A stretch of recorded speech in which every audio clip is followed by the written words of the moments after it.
Olá, bem-vindos ao episódio 15 do Novem Talks. Para quem não me conhece, eu sou Maria Marmode, arquiteta, designer de interiores e fundadora da Novem Design. Aqui discutimos como a inteligência artificial está transformando os fluxos de trabalho, ampliando a criatividade e redefinindo a forma como projetamos. A cada episódio trazemos conversas inspiradoras com especialistas da área criativa que estão moldando o futuro do design. Hoje eu tenho o prazer de apresentar no nosso convidado, Nivaldo Godoy. Arquiteto e artista interdisciplinar, desenvolve um trabalho que investiga relações entre a linguagem arquitetônica com outras artes. Iniciou sua trajetória artística em meados dos anos 2000 no FILE, Festival Internacional de Linguagem Eletrônica, e uma das principais plataformas latino-americanas de arte digital e eletrônica. Experiência que marcou de forma decisiva sua prática experimental. Seu trabalho alcançou reconhecimento internacional, incluindo um prêmio da Sitterwerks Foundation, Suíça, que apoiou sua pesquisa na interseção entre arte e tecnologia. Ao longo das últimas 2 décadas, consolidou uma prática multidisciplinar que articula audiovisual, mídias imersivas e investigação urbana. Suas animações recentes, criadas com ferramentas de IA, ampliam seu interesse por narrativas híbridas e tecnologias emergentes, enquanto o curta-metragem Speech aprofunda sua pesquisa sobre memória e território. Seus projetos imersivos exploram as relações entre mapografias, som e narrativas urbanas. Instalações e performances anteriores evidenciam seu compromisso contínuo com a experimentação e a criação interdisciplinar. Criou uma série de livros-objeto que integra os acervos da Pinacoteca de São Paulo e da Biblioteca Mário de Andrade, e é co-criador do livro Palavra Cidade, realizado em parceria com Eda Nagayama e Elcio Miyazaki, que investiga a fusão entre a linguagem da arquitetura e a literatura. Em 2026, lançou o livro São Paulo em Códigos, em parceria com Meihua Soares. Resultado de uma pesquisa de imagens sobre a cidade desenvolvida com IAs generativas, o livro combina ensaio e crônicas para investigar como a arquitetura, a infraestrutura, a tecnologia e os fluxos de dados moldam a experiência contemporânea de São Paulo, revelando a cidade como um organismo complexo, composto por territorialidades e códigos visíveis e invisíveis.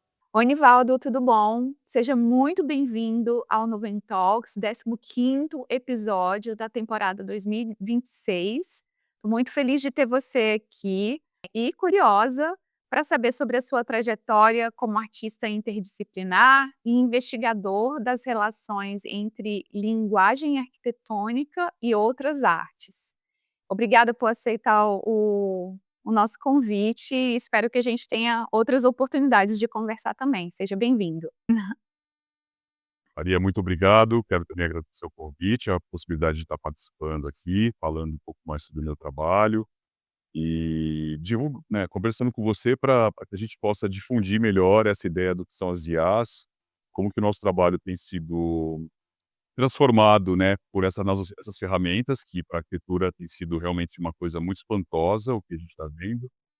E falar Muito. tudo, falar arte, falar sobre linguagem, falar sobre um livro. A gente gosta muito dessa ideia de conversar com pessoas de disciplinas diferentes, e eu acho que é a primeira vez que a gente tem um artista como você, então acho que vai ser bem interessante para a nossa audiência. A primeira pergunta está relacionada com a sua jornada, então eu já li a sua mini bio na introdução, mas eu quero saber, assim, como que foi a sua jornada de arquiteto e como que essa jornada de arquiteto virou uma jornada de artista?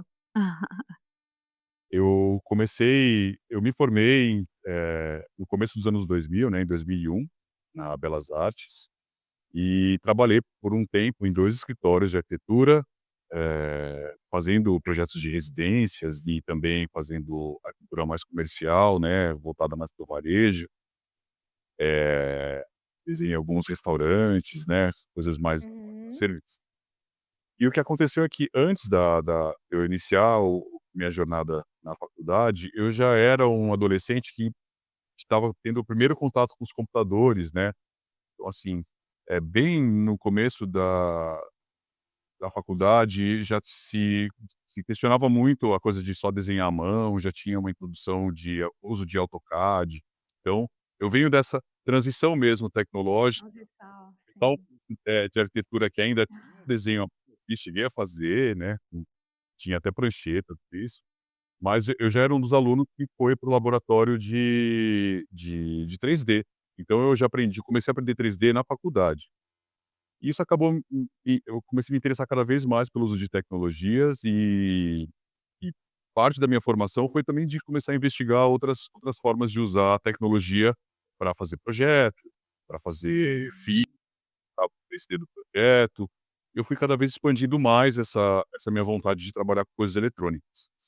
O que aconteceu é que eu comecei, testar a linguagem mesmo, e um trabalho meu, eu escrevi um trabalho que era um trabalho de videoarte para o Vídeo Brasil, que é um festival bem importante aqui, de pra videoartistas, né.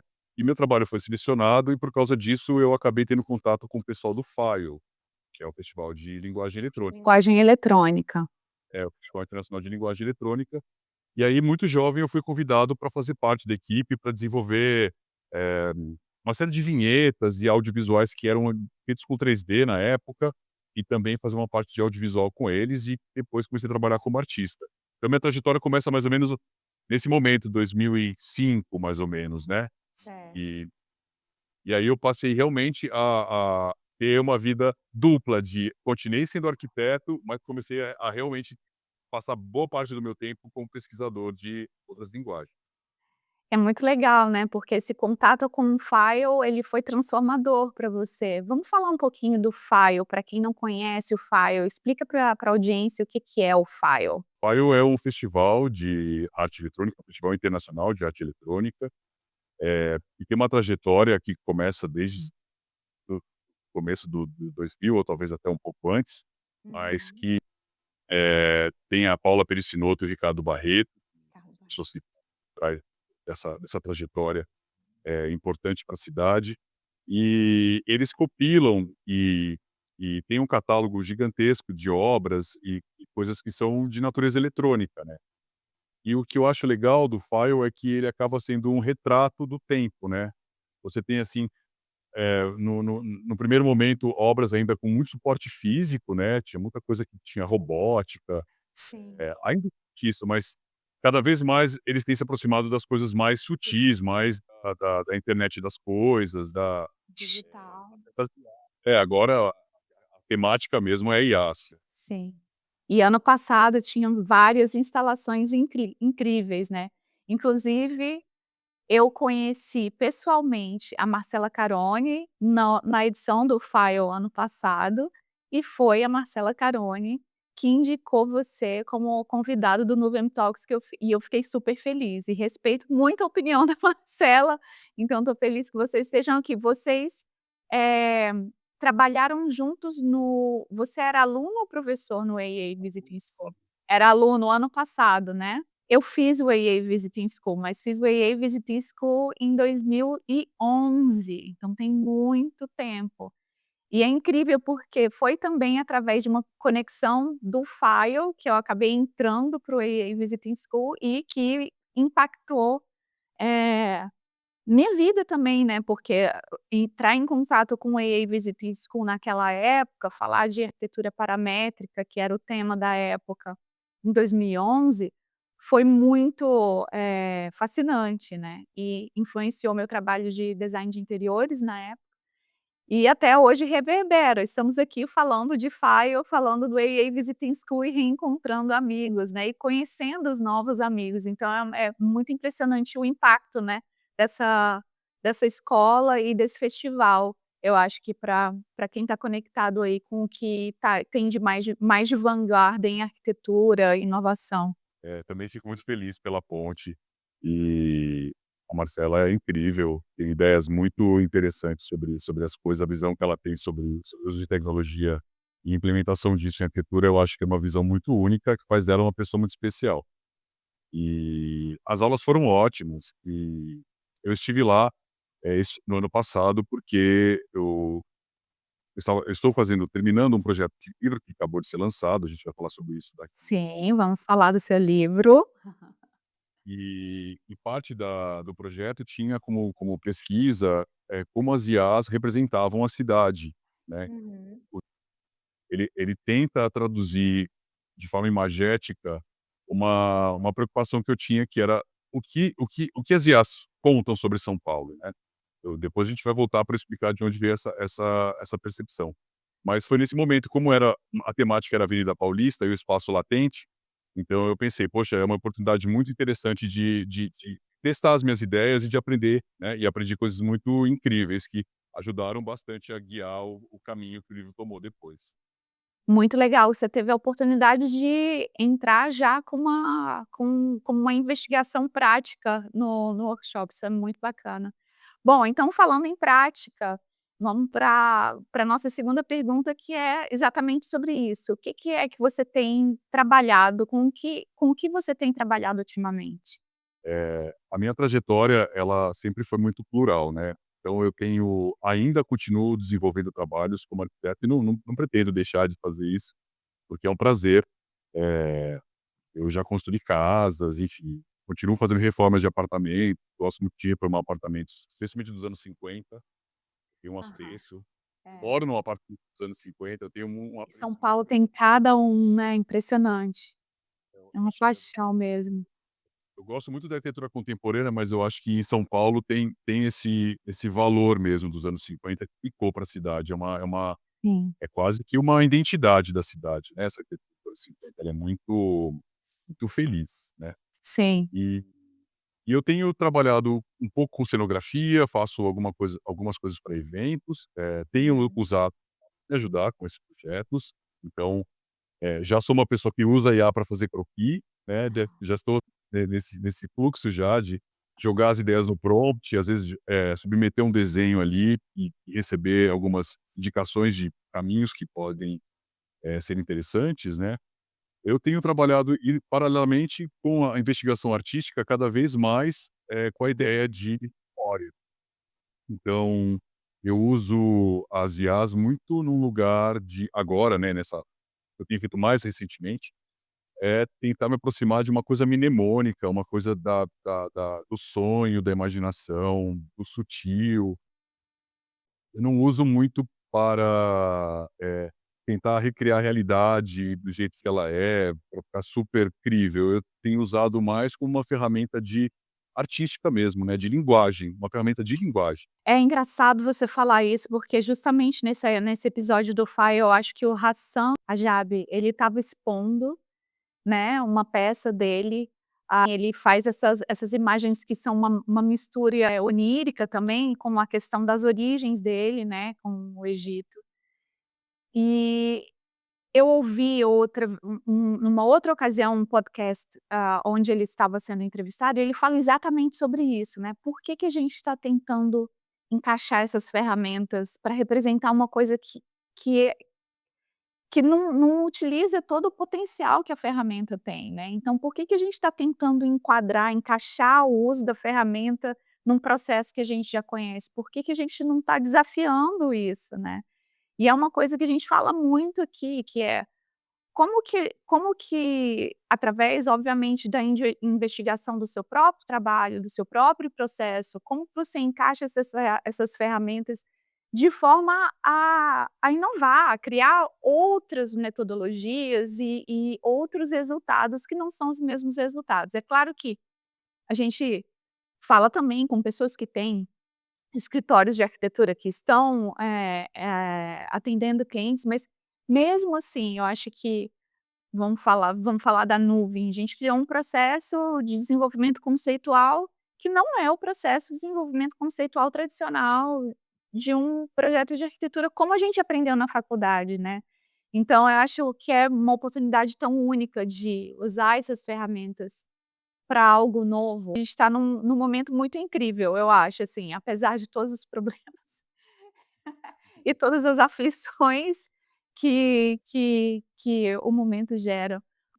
Eu queria saber, e essa é uma pergunta que eu gosto muito, porque cada pessoa tem uma impressão bem única a respeito disso, mas como foi essa transição, assim? Como você já estava imerso num meio que falava de linguagem eletrônica, meio digital, sempre se interessou sobre o mundo 3D na faculdade. Como foi seu primeiro contato com IA e qual foi a sua reação? Como foi sua experiência? É um ponto muito importante da minha trajetória. Eu vou explicar porque eu tenho falado disso, esse mês de março tem sido um mês muito intenso, eu vou dar ainda uma oficina, Hum. tenho uma oficina para dar depois no Sesc também ainda de IA, então é importante, eu gosto de falar isso, porque isso é uma forma até de explicar para as pessoas como é que começou, né, o meu interesse. Eu, em 2020, eu estava num projeto de um curta-metragem, bastante autobiográfico, chamado Speak. Speak é a palavra em grego para casa, para lar. Ah, legal. Esse filme foi realizado, é um curta-metragem que tem 19 minutos e ele ficou pronto em 2022. Então imagina, ano pandemia, né, eu estava trabalhando com uma equipe, mas todo mundo à distância, e Certo. o filme ele é um filme muito autobiográfico e falava de uma questão muito sensível que aconteceu com a minha família, de um avô que eu nunca conheci, meu pai também não conheceu, um avô que acabou tirando a própria vida ainda jovem. Então isso era um tema muito sensível mesmo da minha infância, Uhum. como eu tive que voltar para essa casa onde eu morei, né, quando eu nasci. Meu avô era sempre um pouco uma presença fantasmagórica, assim, né, na minha história. E a ideia era tentar entender por que que ele teria se matado, né, mesmo que a gente não saiba isso, né, nem a minha avó sabe, então isso foi uma dor, né, que acabou perpetuando aí a Marca muito, exato. marca muito. E Uhum. e é uma coisa mais comum do que parece, assim, quando você começa a falar sobre isso e abrir, você vê que em muitas famílias você tem Muitas. e é sempre uma coisa que deixa muita tristeza, mas mais do que tristeza, me deixou com muita curiosidade de tentar entender a motivação agora. Que será que alguém nos anos 50, né, porque ainda era nos anos 50, por que que teria feito isso? Mas a questão, Maria, é que, assim, eu não tinha como usar fotos, né, porque nem tinha tantas fotos, a minha avó também não quis guardar, porque tinha toda uma mágoa, história. Mas eu queria muito contar sobre essa história de uma forma poética, mas falar sobre esse homem que vai trabalhar e não volta, desaparece e tudo mais. E aí, o que aconteceu é que eu estava começando já eu usei algumas fotos minhas no curta, e já tinha começado a aparecer aquelas ferramentas para ampliar a foto, Aham. aquelas Sim. que: "Ah, amplie suas fotos de graça", e tal. E eu não tinha entendido que aquilo já era um começo do uso de inteligência artificial, Uhum. eh, sendo um pouco um teste, né, do potencial da ferramenta. Comecei a usar aquelas ferramentas e logo começaram a aparecer, e-mails e propagandas, assim, para criar imagens. Aí eu pensei: "Opa, o que que é isso?". Como assim? É, Como assim criar? Criar imagem. serviu para eu tocar fotos, começaram a criar imagens, e eu pensei: "Não, espera aí, deixa eu tentar ver o que é isso". Legal. Comecei e realmente estava rolando, assim, muita coisa ainda beta, meio de teste e tal. Eu pensei: "Tá, e eu vou escrever aqui, São Paulo anos 50, quarto centenário, tarará", e tuf. Não, o que que é isso? Como assim? Espera aí, isso foi quando? 2000 e 2021, 2022, eu comecei o 2021. projeto, ele ficou pronto de verdade, ele o primeiro festival que ele participou foi 23. Então essa produção massiva mesmo com imagens aconteceu em 2022. 2022. Bom, no final de 2022 foi o lançamento oficial do ChatGPT, né, então você já estava usando outras ferramentas ali antes disso. Ferramentas muito iniciais, e o FIP Hum. ele acabou documentando isso, porque é aquela IA do primórdio, assim, é aquelas figuras super, Reformado. vistas, super vistas, assim. E ele tinha Comunista. ele, um retrato da época. Então, o final do filme, a última parte dele, se passa nos anos 50, só que nos anos 50 criado com imagens feitas com IA. Uau, Uau. É, que loucura! eu comecei. E aí, depois que eu terminei o filme, eu falei: "Espera, que é isso?". E aí a coisa com uma curva tecnológica tão grande, eu pensei: "Não, eu preciso fazer um livro sobre isso", né. E aí, por isso que fiz agora o São Paulo em Códigos, mas a gente fala mais pra frente. E como é que foi? Então, a primeira experiência que você fez foi exatamente tentando recriar a cidade? Qual foi o prompt que você usou? Olha, eu assim, não tinha o ChatGPT para ajudar a gente, então, assim, Sim. a gente ia tentando todas as coisas, assim. Eu tentava muitas vezes usar o inglês, porque era muito mais fácil para Sim. as ferramentas entenderem, né. Ainda hoje, eu sinto que a língua ela acaba sendo um facilitador para alguns prompts, né. Você dá o prompt em português, a máquina vai primeiro tentar traduzir aquilo para depois, executar. Então, eh, sinto que ainda tem essa questão mesmo, tem um gap aí da língua, da linguagem. Mas no geral, quando você eu fazia os prompts no inglês, simples, mas ok. E eu comecei a entender o que era aquilo, né, porque você entende que você, na verdade, você está meio que atravessando um espaço com a informação. Como se você tivesse um mapa, né, que a gente chama depois de espaço latente, né, Sim. e o prompt ele vai te ajudando a mais ou menos te guiar para um lugar exato que você vai de lá conseguir extrair as coisas que você precisa. Então, as primeiras tentativas de São Paulo, vieram muito borradas, e aí eu percebi também que tinha uma questão que tudo vinha com uma cara, muito tropicalizada, né, muito com um pouco da ideia de que tá numa Estereotipada. quadra que é meio selva e tal. Eu falei: "Não, espera aí, eu preciso dar mais indícios para que ela entenda o que eu tô falando". E aí quando eu comecei a bater muito na tecla dos anos 50 e falar do quarto centenário, eu falei: "Tá, vou dar um marcador histórico", que realmente a história termina no quarto centenário, mas falei: "Tá bom, vou usar isso como marcador histórico, porque aí vai ser mais fácil para no Na banco de pesquisa. dados ela entender a pesquisa". E aí começou a vir, e aí eu falei: "Ah, uau, como isso é fascinante, como assim, né, você consegue ter ali quase que um mergulho no inconsciente coletivo, né. Você entra num terreno em que tem coisas, e as coisas têm relações, as relações são relações criadas aqui no espaço físico, mas que elas estão nessa nuvem que é um reflexo desse nosso espaço". É uma maluquice, né, você pensar sobre esse véu, assim, de isso é um inconsciente coletivo externo ao nosso consciente. Que loucura, que loucura. E tão importante nessa questão da linguagem nos 2 aspectos, tanto no aspecto da língua e dos limitadores da língua, o fato de a gente não falar língua inglesa e das big techs estarem, né, situadas mais em territórios que falam inglês. E a outra é, para além da língua ou para além do limitador da língua, saber exatamente o que você quer, né, então saber exatamente o que procurar, porque senão ele vai no average, vai na média. Então o que que é a média Brasil nessa época? Ah, é um país tropical, né, e tem todas essas nuances que vêm dos estereótipos, né. E aí você co muda o curso da investigação através de uma comunicação mais precisa, e isso é tão importante, né, quando se fala de inteligência artificial. Com certeza, Maria. O que eu mais descobri nesses anos, né, já são praticamente 6 anos trabalhando com essa tecnologia. 5 anos, vai, porque 2020 ainda foi um ano que eu comecei a usar aquelas ferramentas para correção de fotografias. Aham. Assim, realmente 5 anos, mas assim, começando com aquela IA bem primitiva ainda, aquelas primeiras coisas. O que eu percebo é que se você não tiver, realmente uma intenção na busca, você não tem bons resultados.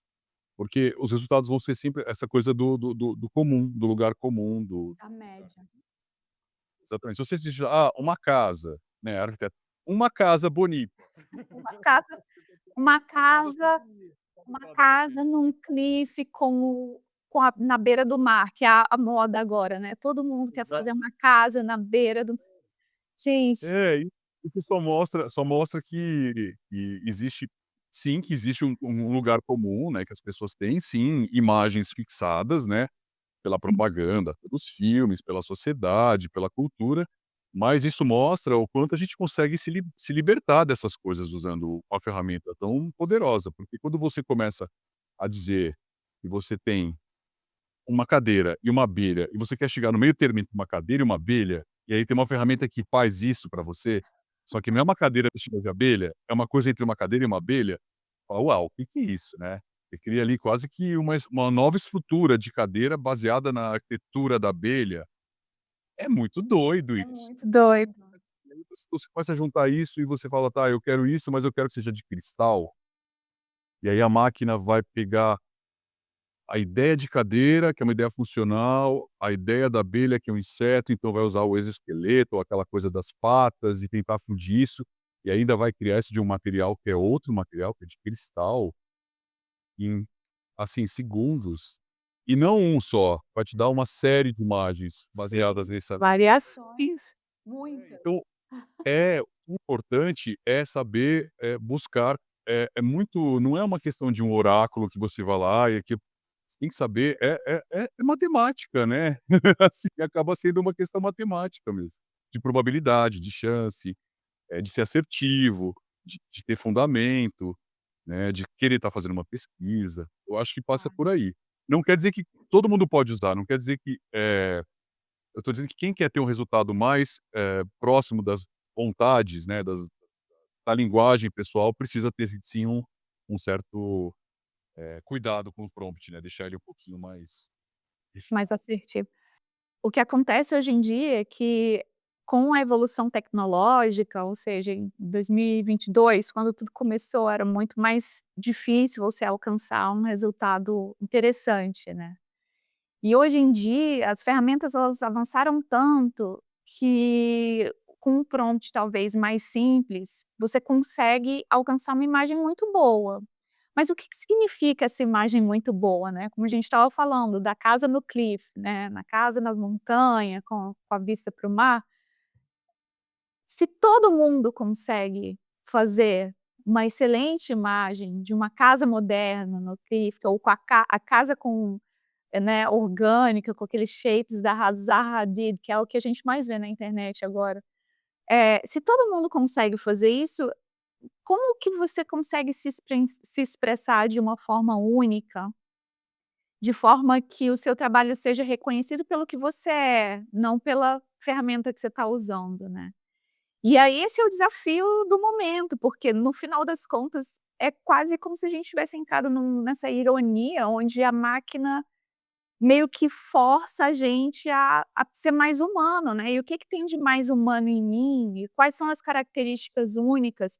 E o que que eu estou tentando expressar? O que que eu estou tentando comunicar com esse design, com esse projeto, com essa casa, com essa narrativa, com essa história? Porque ficou fácil demais e vai ficar ainda mais, ao ponto de os clientes trazerem também, né, o filho trazer qualquer pessoa pode trazer uma imagem incrível. Então, é legal falar sobre isso, porque tem a importância de aprender, mas para além disso, o que que é que você aonde você quer chegar, né, o que que você quer alcançar, qual que é a intenção. E aí agora também tem uma coisa que os arquitetos precisam, né, a gente tem que, como arquitetos, temos que entender que a gente pode mandar uma imagem e o cliente pode fazer alteração com a IA e mandar de volta, né, isso é novo, Exato, né. exato. Porque antes Já está acontecendo. fazia você já manda a imagem, a pessoa já muda os móveis e te devolve. Exato, Eu exato. também E aí vem aí uma questão ainda, que adiciona ao que eu falei anteriormente, para além da intenção, que é como que você se coloca como profissional, né, como profissional de arquitetura ou profissional especialista da sua área e demonstra que o seu projeto faz sentido por X, Y, Z, ou seja, envolve confiança, comunicação e uma demonstração da sua capacidade técnica de demonstrar o porquê daquilo, né. Ou seja, a gente estamos sendo convocados a sermos melhores profissionais por causa das máquinas.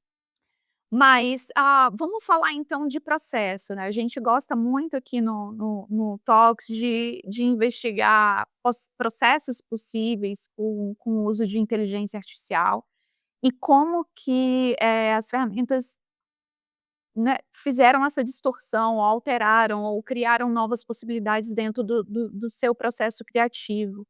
Você pode falar um pouquinho sobre isso?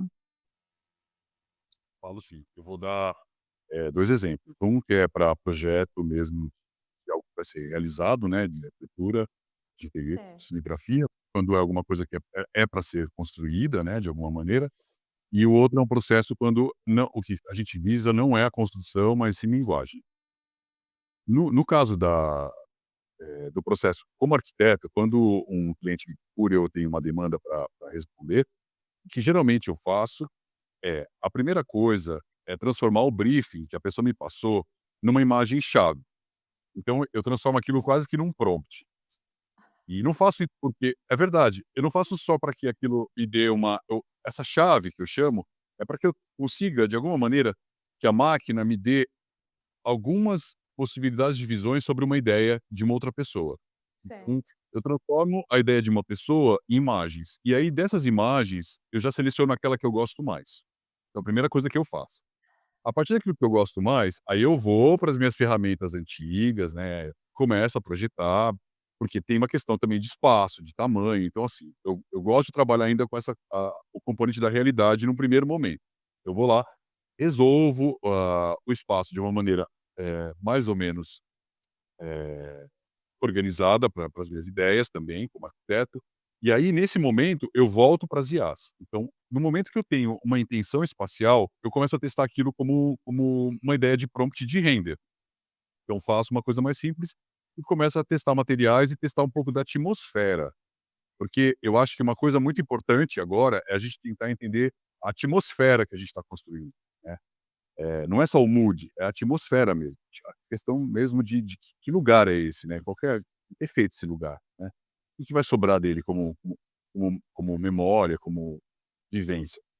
E aí, nesse momento que eu tenho algumas ideias que foram testadas e que eu gosto, eu começo a compartilhar com os meus clientes. Aí eu falo: "Olha, o caminho eu estou pensando em mais ou menos por aqui, o que que você acha?". Aí tem uma devolutiva, e aí sim, tendo aquilo como uma concordância, eu vou finalizar o trabalho, e aí vou usar uma série de ferramentas, de projeto, né, detalhamento e tudo isso, e também para criar as imagens que eu não tenho mais feito com render normal, né, tudo já é com IA, então eu faço as coisas no 3D e já renderizo com IA para É. ter um resultado mais impactante. Então é isso que eu tenho feito com meus clientes e tem funcionado por enquanto. Eu tô sorrindo aqui, porque você descreveu um processo que é um pouco parecido com o processo da Nuvem Design. Então, basicamente a gente, trabalha através como input inicial, exatamente o briefing do cliente, e através de um GPT que a gente criou com certos passos, ele cria um prompt. Então, primeiro vem, ele emite um relatório do que é o projeto, quais são as características principais. Depois ele faz uma análise de subjetividade ou, moods que o cliente, mencionou. E eu faço o briefing através de um questionário, porque eu já, de propósito, forço o cliente a falar sobre subjetividade, né. E aí ele traz qual que é a intenção, qual que é o mood, qual que é né, o look and feel que ele quer para essa marca. Depois ele começa a tentar traduzir essa questão subjetiva numa questão objetiva, que são materialidades, e aí a gente faz a primeira imagem. A partir da primeira imagem, eu vou gerando as outras imagens, levando em consideração o que a gente chama de design special moments, que seriam também, tipo, como se fossem os ambientes principais do projeto de forma geral, assim. Então, se você fosse montar uma jornada, né, se você fosse contar uma história da pessoa no espaço, qual que seria essa história? Ela viria do lobby pro restaurante, depois do restaurante para o bar da piscina, do bar da piscina para o quarto do hotel e nã-nã-nã.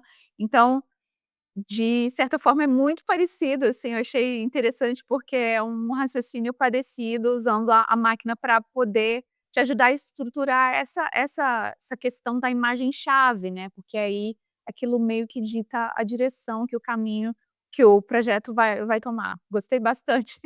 Quero ver seus projetos. Tô curiosa. Que legal, Maria. Eu fico feliz de saber que estamos mais ou menos, pensando de um jeito próximo, assim. Aham. É um processo talvez natural também de da hora que você começa a entender onde a máquina é um facilitador, você usar ela nos momentos certos, né. Então, você sabe quais etapas você pode delegar para a máquina que você vai ter bons resultados e quais etapas você não pode delegar para a máquina, que são resultados que você precisa ter trabalho humano mesmo, trabalho até de psicológico ou psicanalítico, de Sim, entender as questões também do espaço dos clientes, porque às vezes tiverem claro. intuitivos mesmo, né, de tentar entender. A pessoa fala: "Ah, o espaço quente, acolhedor". Olha, isso é vago, porque as pessoas vão sentir isso de formas muito diferentes, né. Sim. Então tem assim uma coisa filosófica de usar no espaço aquilo que é um índice, né, que é que faz sentido para a pessoa, né, que é o que a pessoa tem como característica de apropriação da cultura dela e tudo mais. Então, assim, uma casa confortável que vai ser construída na Argentina não é a mesma casa confortável que vai Tá, ser feita na Suécia, entende? Assim, tá. são realidades diferentes, tem questão climática, enfim, da própria cultura e por aí vai. Uhum. Eh, Falando brevemente sobre a segunda parte da minha pesquisa, que é como artista, então o que eu tenho feito aí é muito mais do que pedir coisas,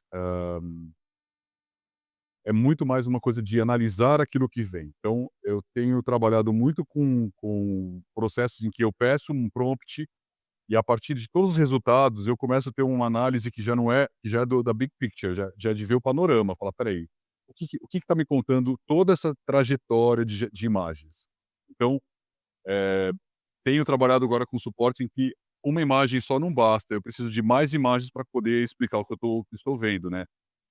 E Aham. aí que isso é um trabalho que eu deixo de ser apenas artista para ser um pouco um curador de ter as escolhas sobre cocriações que eu tive com a máquina. Então, muito mais do que só ser a pessoa emocionada que vai lá e transmite, os sentimentos para a arte, é um lugar também analítico de entender o que que é linguagem, o que que aquelas sequências geradas conseguem me contar sobre algo que está por trás delas, entende? Uhum. É muito legal isso, porque é quase como se a gente estivesse dissecando um pouco do skill set que você tem que ter, né, para poder alcançar um bom trabalho. E a gente falou ali no início sobre comunicação e linguagem, e agora a gente está falando sobre o olhar de curador, né, ou da pessoa que vai alimentar e criar e ter o repertório que vai alimentar esse prompt e essa seleção de imagens. Considerando que a máquina é co-criadora, né, ou seja, que ela está criando com você, uma parte daquilo ali não é exatamente tudo que você colocou, né, então tem uns isso eu acho fascinante, assim, e é uma pergunta que a gente não consegue ainda responder, né, quem foi que fez? Quem que criou essa quem é o autor, né? É você, é a máquina ou todas as milhões de pessoas que estão na database dessa máquina? Eu acho que a pergunta que você falou de quem criou, eu acho que é uma coisa que eu também penso muito. E aí eu acho que esse Aham. perto é pensar na fotografia. A Certo. fotografia sempre dependeu da máquina fotográfica. E uma Polaroid sempre é uma Polaroid, independente de quem estiver manuseando. Você pode ter a Polaroid do Warhol, mas você pode ter uma Polaroid de qualquer outra pessoa. Aham. Ou é a do Warhol, vai valer milhões, mas a Polaroid continua sendo Polaroid, ou seja, a máquina, ela é o suporte daquele tipo de imagem, né. Então eu acho que a gente tinha que começar a entender que a cocriação, às vezes, também é a partir do instrumento, né. Tudo bem que a máquina, a IA, ela vai um passo além, mas é Sim. instrumental. É como você ter um bom pincel vai fazer um trabalho melhor que um mau pincel. Claro, se o artista é ruim, qualquer pincel vai ser Essa não importa. Verdade. Então, movendo um pouco adiante, assim, você teria um estudo de caso que você gostaria de compartilhar aqui com a nossa audiência sobre aonde você utilizou esses processos que a gente acabou de falar? gostaria de mostrar a minha pesquisa, Mostra né, pra gente. que resultou nesse livro aqui, tá. Ele se chama São Paulo em Códigos, é um livro Uhum. de colaboração entre o meu trabalho e o trabalho da Mirroa Soares, que ela acabou escrevendo os textos. Então é um livro que ele tem uma parte que é uma parte mesmo de estudo, né, um estudo sobre o impacto das IAs no mundo, né, então tem toda uma parte teórica, mas que depois também se transforma em crônicas. Então a gente começou a trabalhar com a ideia de fazer o embate entre a imagem, né, essas imagens que as IAs me deram sobre São Paulo, essa que já é bem mais recente, uma das últimas que eu criei, porque já era com uma tecnologia que já é de alteração, né, mais fácil de fazer hoje, qualquer coisa, Aham. pegar foto de alguma coisa, mas tem aqui toda uma trajetória de pesquisa e das crônicas da Miroir, que tenta colocar um viés humano no trabalho. Então, mas assim, conseguir imagens como essa, que hoje são muito fáceis, foi realmente muito difícil, né, porque você até Claro. quase explicar o que era essa chave que parece um bonequinho dos anos 50 Aham. e esse tipo de coisa. Mas eu acho que a parte mais legal do livro, para quem se interessa pelo assunto, é que eu fiz mesmo um espaço todo dedicado a um conteúdo imagético. Então ele tem toda uma Uhum. sequência, das imagens que eu pesquisei. Eu vou mostrar aqui rapidamente, porque para a internet também, depois a gente pode deixar um link para Mas tá pessoas. maravilhoso, eu já tô aqui na minha cabeça, eu quero o meu autografado. É, com certeza, já está reservado. Assim você Deixa reservado para quando eu for para São Paulo. sim. Olha, então assim, ele tem muitas imagens que foram Aham. sendo populadas dessa pesquisa que eu desenvolvi, né, Que incrível. o tempo todo. E depois no final tem 2 textos que são trilíngues, tem em português, espanhol e inglês, um breve texto meu explicando um pouco da minha pesquisa do espaço latente, como é que eu entendi toda essa coisa. Obrigado, Marcela, também pelas aulas. E depois tem um texto final da Miroir, que é um texto que eu acho, assim, muito feliz, porque ela fala sobre uma quimera, sobre esse humano que está nascendo, que é o humano que é parte máquina, parte humano.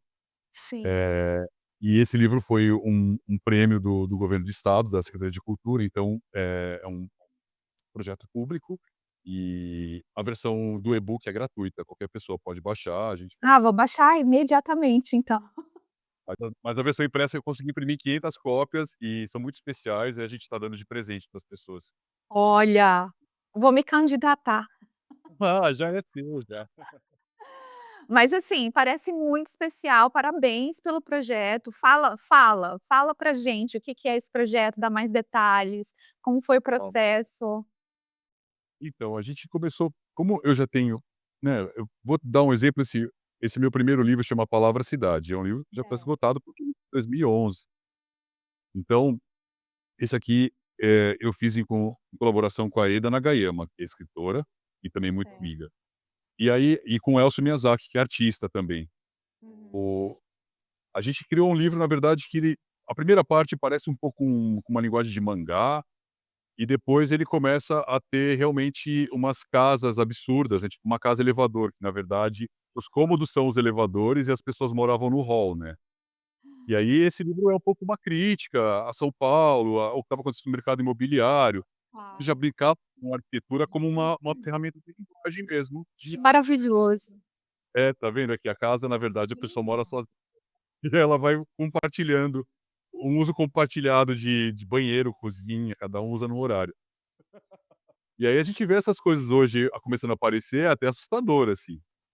Mas enfim, o São Paulo em Código surgiu mesmo dessa minha inquietação de começar a ver a cidade sendo representada de formas que não faziam muito sentido, e foi uma investigação para entender o quanto eu conseguia me aproximar daquilo que eu vejo da cidade. Então, eh, foi muito uma coisa de modelando, lapidando o prompt, organizando arquivos. Meu computador não tem mais espaço nenhum, assim, eu tenho um computador completamente sobrecarregado de imagens agora. Então, agora eu vou fazer um backup bonitinho para resolver isso. Mas foram muitas imagens, eu fiquei obsessivo um pouco com esse livro, gerava diariamente muitas imagens, um fluxo muito grande de produção, Uhum. usando as IAs que eu assinei, também como parte do projeto, e depois comecei a Fez usar as Fala IAs algumas, algumas que você usou para ver se a audiência conhece. usei King, usei Leonardo, usei aquelas bem do começo, Crayon, sabe aquelas que eram de graça sim, assim na internet? sim, sim. Tu tu Ideogram, que é uma que eu uso bastante ainda, e agora eu tô usando Pretchance, já tô usando essas coisas open source que são mais esquisitonas, mais abertas e tal. Sim, legal, legal. Foram essas que mas eu fui testando tudo, tudo que aparecia aí claro, também usando as da Google, né, também, Gemini, tudo isso, né, Claro. era banana. Uhum. Mas deixa eu te perguntar uma coisa, como é que foi o seu processo de escolher exatamente o que você gostaria de representar, sobre a cidade de São Paulo? Porque me parece que essa seleção ela está conectada com a sua experiência pessoal em relação à cidade e como que você enxerga a cidade, né. Fala um pouco sobre isso. É uma pergunta muito bonita de você ter me feito. Obrigado, Maria. Eu posso que realmente você tem sensibilidade para ver que aquelas imagens não é para fazer: "Ah, como é o MASP", porque não adianta. Se eu assim, eu até fiz algumas experiências com os principais monumentos, eu comecei um pouco tentar por aí, né, de investigar a cidade desse lugar mais da arquitetura histórica e tal. E a Mei Hua, sempre tentando pegar esse viés humano, ela falou: "Olha, fazer isso é um caminho fácil. O difícil é você conseguir exprimir com a máquina uma visão que foi pessoal, como artista". Então, quando eu comecei a tentar jogar as coisas que me chamavam muita atenção e que eu falo: "Nossa, isso só tem em São Paulo", sabe, é uma coisa da atmosfera mesmo, de você ver coisas que você se reconhece, fala: "Nossa, essas imagens parece quando chove à tarde, o tempo fica com cinza", e então eu fui pegando essas coisas e investigando esse lugar da memória mesmo, mnemônico mesmo, de você tentar se conectar com uma coisa que é do sutil, que não é mais só do patrimônio construído, né, que é da vivência mesmo, né. Tanto que termina numa rave. Eu não quis mostrar, mas o último capítulo é uma rave no futuro, ela começa aqui e vai para o futuro. Não, eu tô falando isso porque num das últimas momentos do livro, eu eu revi um filme chamado Lacrimosa, que é um filme dos anos 70 que se passa na Marginal Tietê. É um filme super independente, super marginal, sobre a poluição. E tem no Hum. YouTube, chama Lacrimosa. E no filme, um menino, ele dança com uma máscara de oxigênio. É muito impressionante a cena. Uma máquina de o uma não é uma máscara de oxigênio, na verdade, usada nas fábricas. Ela era mais um protetor, né, uma coisa que para proteger de pó, não é exatamente uma máscara, porque não é alimentada. Era um dispositivo de trabalho. E foi Certo. parar nas margens do Tietê por algum motivo, descarte irregular, coisas assim. E o filme usa essa imagem muitas vezes. Então eu acabei colocando umas pessoas com máscara, um pouco porque por causa da pandemia também. Então, tá vendo? Foi para um lugar que não é um lugar do racional, é um lugar do Sim. artístico mesmo, da pesquisa, né. Vai para um lugar que a gente não tem mais controle.